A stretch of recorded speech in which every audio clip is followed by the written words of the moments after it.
Hello and welcome to an Everquest news update for early May. Early May. There may be more in later May, but we're in early May now. So the test server got an update on 5.9, which is yesterday. Let's go ahead and take a look and see what's changing in the next patch for Everquest Live. Let's see here. The encounter log feature has been temporarily enabled on test for testing in preparation of launching it on Oaklan. Nice, that'll be interesting to see. Maybe I can pop on test server and try it out and see how it works. Items, let's see. Text has been added to the evolving cloaks of the Celion. I don't even know how to say that. To indicate which achievements are required to attain the next tier. That is helpful. Fixed a typo in the lore text for the ferocious pernatch of the Kati Shah. Achievements, Heroes Forge Restless Ice Cloth. Fixed an error in the description of the chest robe component. Fixed several typos in messages when seen activating the essence of Kazakh Thul, the lingering essence of Kazakh Thul. Faded Restless Valium Short Spear and Faded Bloodied Luckinite Short Spear are now blacksmithing combines to better align with the source materials used. I believe these were fletching combines before, so that's kind of nice. Since they're more I think a spear would be more blacksmithing, honestly, to make that spear point and stuff. Let's see, quests and events. The spirit fades. This is a mission. Opening the chest will now update the task, even if you have not completed the first step. Interesting. Maybe that's some issue that might have happened during that. Many inhabitants of the Plane of Valor have relearned how to speak.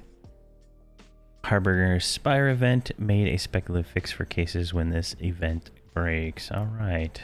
Bug fixes.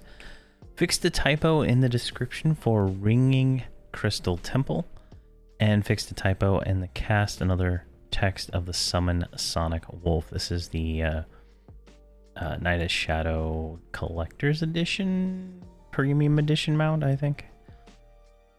Form of Endurance 31 found on some Night of Shadow masks will now work as intended. That's cool. It's, I think, a HP buff, I believe, if I'm not mistaken.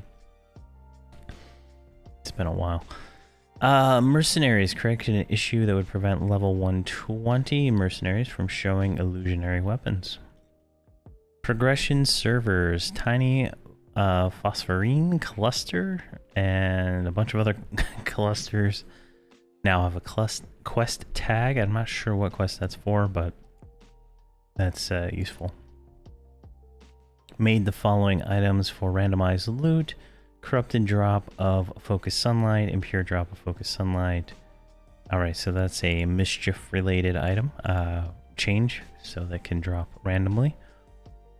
Corrected an issue where Aradun players could not transfer to Zek for free. Nice.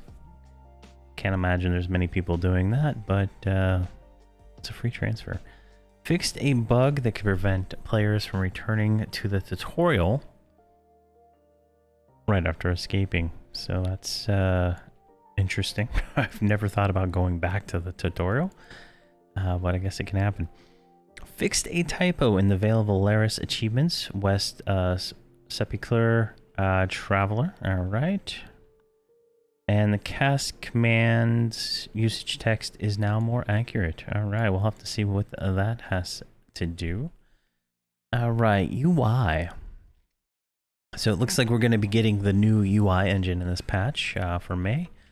So the following windows have been converted to the new UI engine: inventory, quantity, selector, story. Customs XML implementations of these windows will continue to work as expected, but will generate a warning in UI text suggesting you remove the files in favor of either custom or new default implementations. Converted windows can be scaled using the slider in the display tab using the UI scale command. That is interesting, a UI scale. I would love to be able to make my UI smaller. That would be awesome, without having to go to each individual object and making them smaller. Converted windows to be docked to other... Oh wait, converted windows can be docked to other converted windows by moving them closer. Their edges will snap together for allow ease of positioning. What? What? That sounds awesome. I might have to redo all my UIs. A tool to support conversion suite XML to the new format has been introduced and included for optional install in the layout converter directory. All right, so there's a tool to convert UI layouts. That sounds nice. Changes to the UI scale will persist between logins. That sounds great. Fixed a client disconnect when trying to go directly into the tutorial after creating a character. Seems like that should not be a UI change, but there we go. Fixed display inventory slot highlights. Corrected an issue where the new UI fails to observe the correct window boundaries when switching from a low to high resolution. Updated spell gems to display their spell icon when dragging to or from a hotbar. The layout converter no longer requires custom UIs to contain a EQ UI.xml file. It will look for this file in the default folder. Corrected a missing recast time tinting on tooltips and the new inventory slots.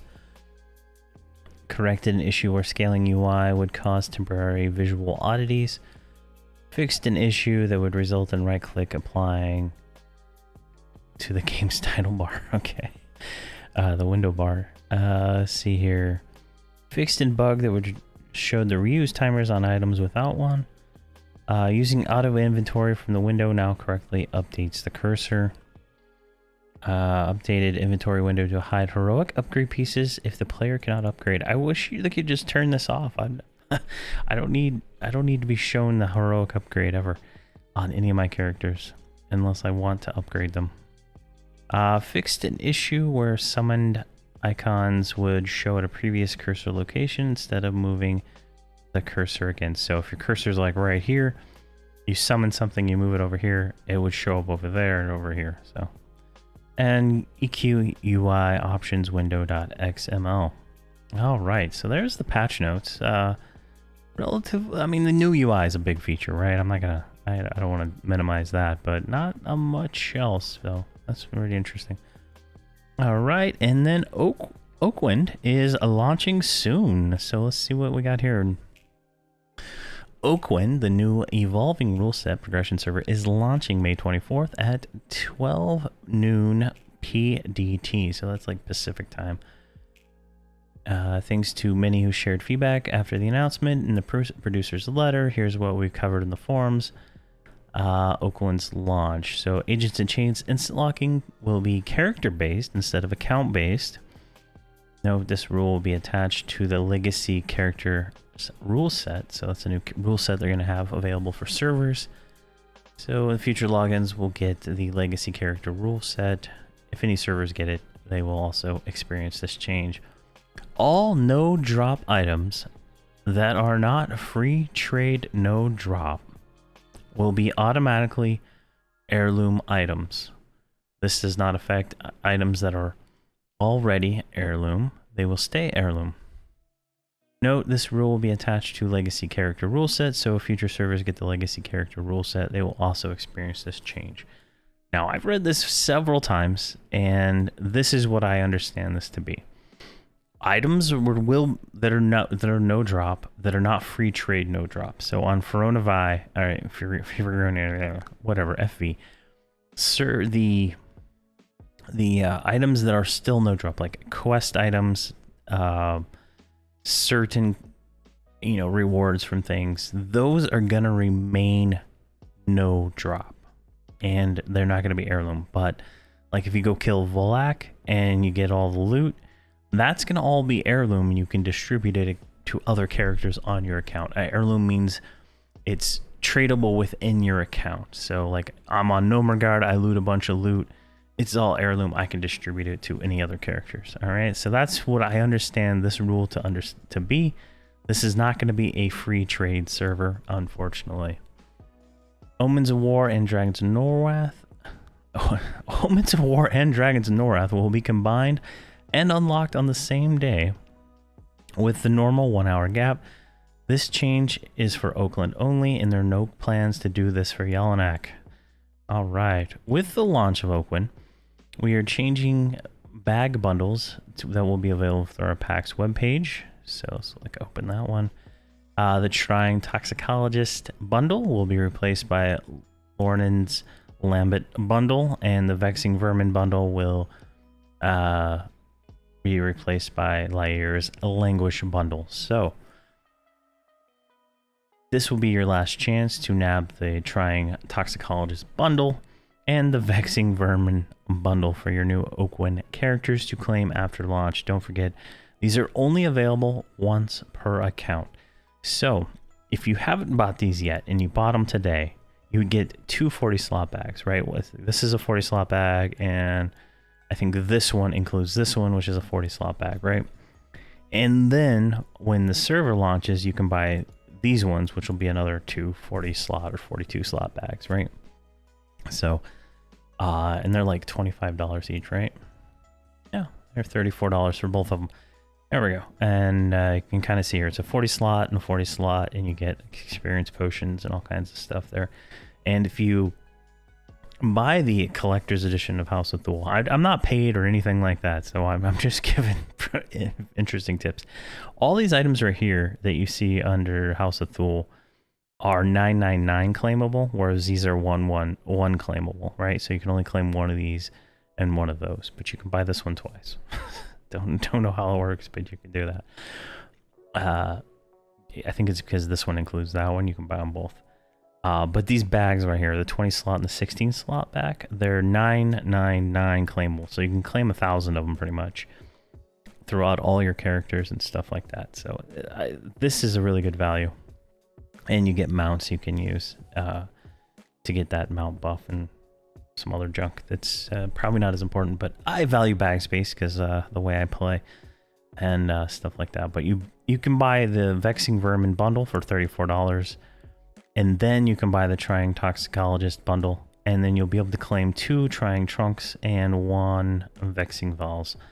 At least that's how it was when I did it on all my characters, and we'll see how that goes. I'll see if I can still buy any of those on anybody before that goes, because I like to have bags. Can never have enough bags. A little side tangent there. A new era is about to begin, and we'd love to be a part of our ongoing adventure. Join All Access today and be able to jump in May 4th or 24th. Sure, I'm not doxing my account name. So yeah, you can sign up for the All Access Gold account, right? And then you can get these perks. So pretty I have these on all my characters just because I like to support the game, and I hope it stays around for a while, right? I make all my content based on this game, so I'd have to pick a new game. All right, and next news, Tempest Festival has returned. So the Tempest Festival, I think it started early May, and I'm a little late. So this is just like a seasonal event. Goes until May 14th. There are, let's see here, several quests. I can't remember. I don't think I've done these yet, but I guess it starts in the Barren Coast, and there is another one that starts in the Buried Sea. So definitely worth taking a look at if you enjoy these events. Sometimes the rewards are useful, sometimes they are not, but there are achievements tied to them and whatnot, so definitely useful.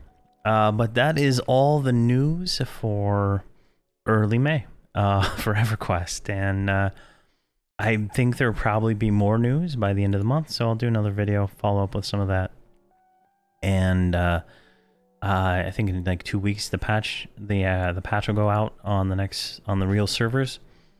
I think it's right before Oaklan's launch, so we'll have another video around then, around the news. But thank you very much for watching, and please have a fantastic day.